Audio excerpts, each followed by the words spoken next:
The South Florida Business Report, the only show in South Florida devoted exclusively to the local business community.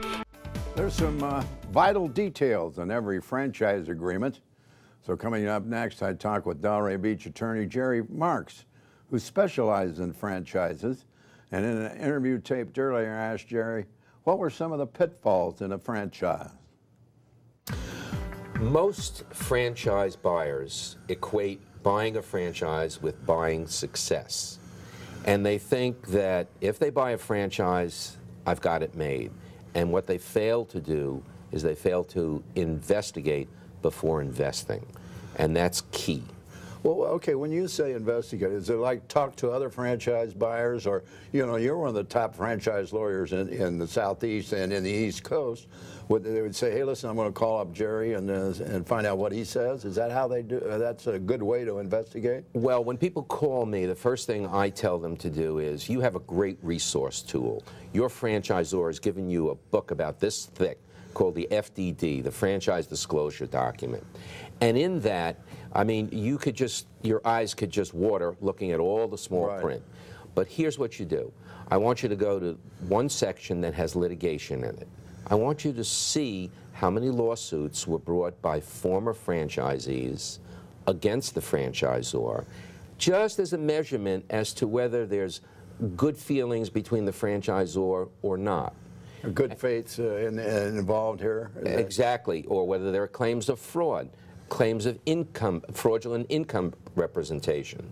And then there's another section. The other section is the names of all the current and former franchisees. And I tell my clients, I'm not going to make a decision for you. You're right. You have to do the homework.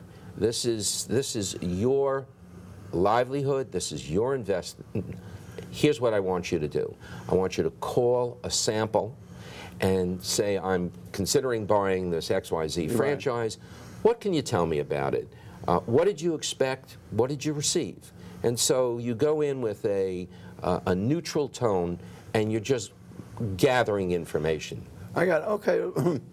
You know, one of the major situations down here in South Florida, obviously, is, you know, people up north sell a house or sell a business. They come down, they get tired of playing golf for a year, they go nuts, and then they want to get into another business. Now, they've been very successful in their previous business, and they get involved in a franchise, and it just doesn't come up to their expectations, or some of them really get screwed.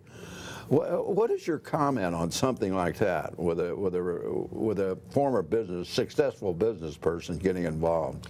Well, it's really ironic that someone who's so talented in doing what they did in their past occupation, it just blithely accepts on faith the representations or the glow presented by a franchise salesperson. Smoke and mirrors. Smoke and mirrors. Yeah. You know, you have to understand, like anything else, you're being sold a business opportunity. Yeah. And you must investigate. I've written several articles, and one is called the Due Diligence Dozen, do with D-O. Yeah. And you have to do this. And that's on your website, which we'll put on the screen later. But yeah, you got 12 points there. This is what you ought to do. That's right. Before you write the check. Absolutely, absolutely. And the most important thing is to talk to not only current franchisees, but those who have been terminated and why they were terminated.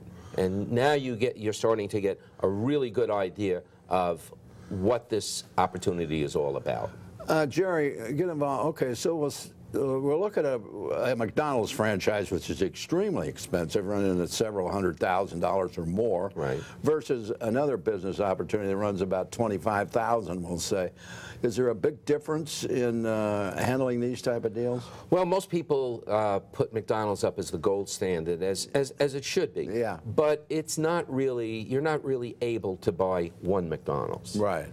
The trend in franchising these days is that you have to buy multiples.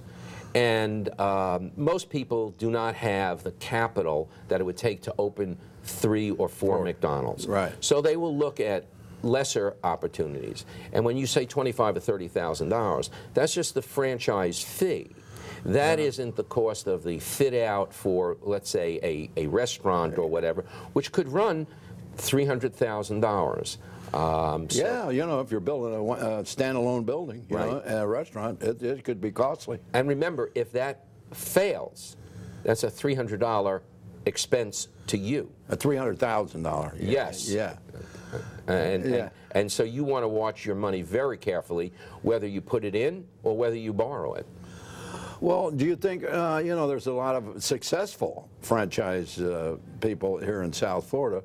It's not all doom and gloom when you buy a franchise, but you can be successful in buying a franchise. You can, but it's very interesting that the SBA, which is totally independent, has a study which has indicated that franchise businesses have a higher failure rate than conventional businesses.